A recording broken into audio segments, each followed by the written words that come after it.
নমস্কার বন্ধুরা, জয়াস কিচেনে আমার পুরনো বন্ধুদের জানাই অসংখ্য ভালোবাসা আর নতুন বন্ধুদের জানাই স্বাগত।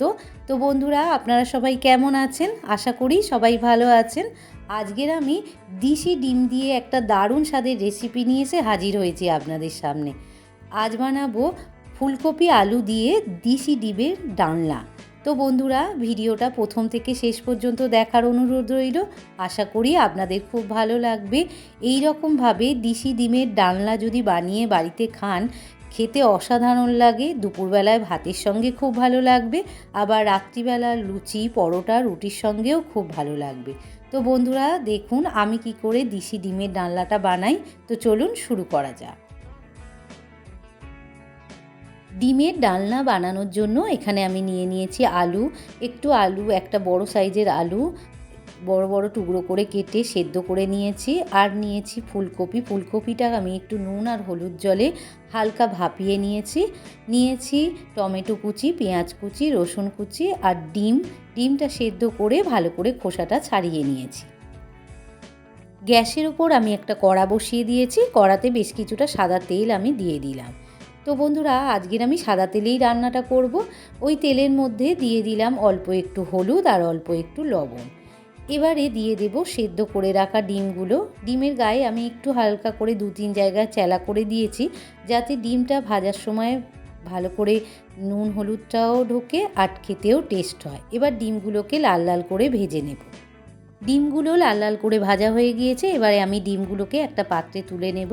তো বন্ধুরা, রান্নাটা আপনারা সর্ষের তেলেও করতে পারেন, তাতেও খুব সুন্দর লাগবে খেতে। ডিমগুলো ভেজে তোলা হয়ে গিয়েছে। এবারে আমি কপিগুলো ভেজে নেব, সেদ্ধ করে রাখা কপিগুলো। তো বন্ধুরা, কপিগুলো খুব ভালো করে সেদ্ধ করবেন না, একটু শক্ত শক্ত থাকবে, সেরকমভাবে একটু হালকা ভাপিয়ে নেবেন, তাতে কপিগুলো একটু গোটা গোটা থাকবে। কপিগুলো বেশ লালচে করে ভেজে নিয়েছি। এবারে কপিগুলোকে আমি একটা পাত্রে তুলে নেব। কপিগুলো ভেজে তুলে নিয়েছি। এবারে আলুগুলোও আমি লাল লাল করে তেলের মধ্যে দিয়ে ভেজে নিয়েছি। আলুগুলো ভেজে তোলা হয়ে গিয়েছে। এবারে আমি দিয়ে দিলাম রসুন কুচি। এখানে আমি 8 থেকে 10টা রসুনের কোয়া একদম সরু সরু ঝিরিঝিরি করে কেটে নিয়েছিলাম। আপনারা চাইলে পেস্ট করেও দিতে পারেন। আমি আজ পেস্ট করে দিইনি, একদম সরু সরু করে কেটে নিয়েছি। তেলের মধ্যে দিয়ে নাড়াচাড়া করে নেব। এবার দিয়ে দেব পেঁয়াজ কুচি। এবারে আমি সমস্ত পেঁয়াজ কুচিগুলো দিয়ে দিলাম। তো বন্ধুরা, এখানে আমি 2টো মিডিয়াম সাইজের পেঁয়াজ একদম সরু সরু করে কেটে রেখেছিলাম, সেটা দিয়ে দিলাম। পেঁয়াজ আর রসুনটা ভালো করে লালচে করে ভেজে নিয়েছি। এবারে আমি দিয়ে দেব টমেটো কুচি। এখানে আমি একটা মিডিয়াম সাইজের টমেটো একদম ছোট্ট ছোট্ট করে কেটে নিয়েছিলাম সরু সরু করে, সেই টমেটো কুচিটা দিয়ে দিলাম অল্প একটু লবণ। তো বন্ধুরা, লবণটা দিলে টমেটোটা তাড়াতাড়ি গলে যায়। টমেটোটা বেশ গলা গলা হয়ে এসেছে। এবারে আমি দিয়ে দেব আদা বাটা। তো বন্ধুরা, এখানে আমি বড় চামচের 1 চামচ আদা বাটা আর কাঁচা লঙ্কা বাটা দিয়ে দিলাম। আদা আর কাঁচা লঙ্কা একসঙ্গে বেটে রেখেছিলাম, সেই আদা কাঁচা লঙ্কা বাটা আমি 1 চামচ দিয়ে দিলাম। দিয়ে ভালো করে একটু নাড়াচাড়া করে নেব, যাতে আদার কাঁচা গন্ধটা ছেড়ে যায়। এবারে দিয়ে দিলাম হলুদ। এখানে ছোট চামচের 1 চামচ গুঁড়ো হলুদ দিয়ে দিলাম, আর দিয়ে দিলাম ছোট চামচের 1 চামচ গুঁড়ো লঙ্কা।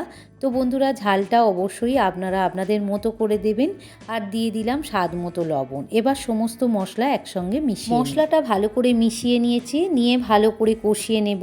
তো বন্ধুরা, যতক্ষণ মশলা থেকে তেল ছেড়ে না দিচ্ছে ততক্ষণ পর্যন্ত আমি মশলাটাকে কষিয়ে নেব।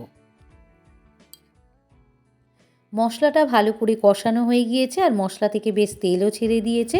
এই সময় আমি দিয়ে দেব অল্প একটু চিনি, ছোট চামচের 1/2 চামচ একটু চিনি দিয়ে দিলাম। চিনিটা দিলে টেস্টটা ভালো আসে। আর দিয়ে দিলাম 3টে কাঁচা লঙ্কা, গোটা কাঁচা লঙ্কা দিয়ে দিলাম। চিনিটা দিয়ে হালকা করে একটু কষিয়ে নিয়েছি, যাতে কালারটা ভালো আসে। এবারে আমি দিয়ে দেব ভেজে রাখা আলু আর কপিটা মশলার সঙ্গে ভালো করে মিশিয়ে নিয়ে আরও 2 মিনিট আমি কষিয়ে নেব।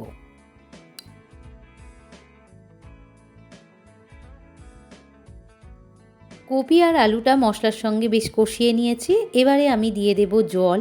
এখানে আমি আগে থাকতে উষ্ণ গরম জল করে রেখেছিলাম, সেই জলটা দিয়ে দিলাম। তো বন্ধুরা, আপনারা কীরকম ঝোল রাখবেন সেই অনুযায়ী জল দেবেন। আমি একটু মাখা মাখা করব, তাই অল্প জল দিলাম। এবারে আমি ফুটিয়ে নেব। গ্রেভিটা ভালো করে ফোটানো হয়ে গিয়েছে। এবারে আমি দিয়ে দেব ডিম। ডিমটা দিয়ে ভালো করে নাড়াচাড়া করে আরও 2 মিনিট ফুটিয়ে নেব। তো বন্ধুরা, কপি আর আলু তো অলরেডি অনেকটা সেদ্ধ হয়ে রয়েছে, বেশি ফোটানোর দরকার নেই। ডিমের ডালনাটা আমার একদম কমপ্লিট হয়ে গিয়েছে বন্ধুরা। তো বন্ধুরা, আমার রেসিপিটা আপনাদের কেমন লাগলো? যদি ভালো লেগে থাকে তাহলে আমার চ্যানেলটিকে লাইক আর শেয়ার করে দেবেন। আর বাড়িতে একবার হলেও এইরকমভাবে দেশি ডিমের ডালনাটা বানিয়ে খাবেন, খেতে অসাধারণ লাগবে। আর কমেন্টে জানাতে ভুলবেন না যেন আপনাদের কেমন লাগলো। আর আমার চ্যানেলে নতুন বন্ধু হয়ে থাকলে প্লিজ চ্যানেলটিকে সাবস্ক্রাইব করে পাশে থাকা বেল আইকনটি প্রেস করে দেবেন। আপনারা সবাই ভালো থাকুন, সুস্থ থাকুন। আবার দেখা হবে অন্য একটা রেসিপি নিয়ে। ধন্যবাদ।